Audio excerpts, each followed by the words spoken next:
It was while I was documenting items in our World War I collection that I came across an object that was teeming with history that I just had to talk about. This is a trench map from the First World War, dated 1917 to 1918.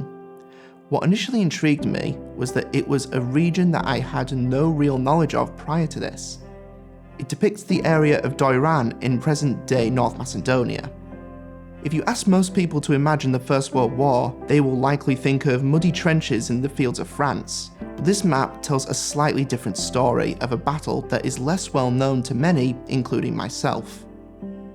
The map itself is still in very good condition, with the finer details still visible, such as the contours denoting how rough this terrain must have been to fight in.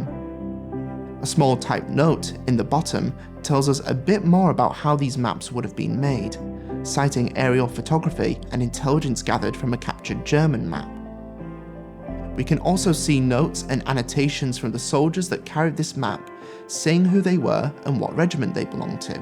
The date on the back, 28th of October 1918, means that this would have taken place after the Third Battle of Doiran. This was by all accounts a bloody conflict, with the British and Greek forces suffering between 6,000 and 8,000 casualties, and the Bulgarians with just under 3,000.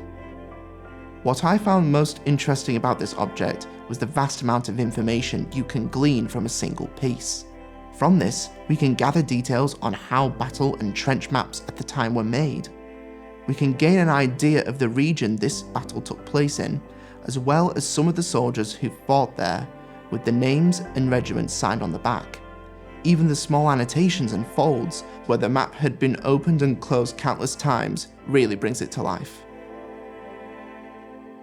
I've got two relatives that had fought in the First World War, and ever since I had learned that, I wanted to know more about the context and why certain things had happened and things like that. Seeing someone else's personal history, there's that relation, like the names being signed on the back, small areas where you see they've made notes or little annotations. It really put me in the moment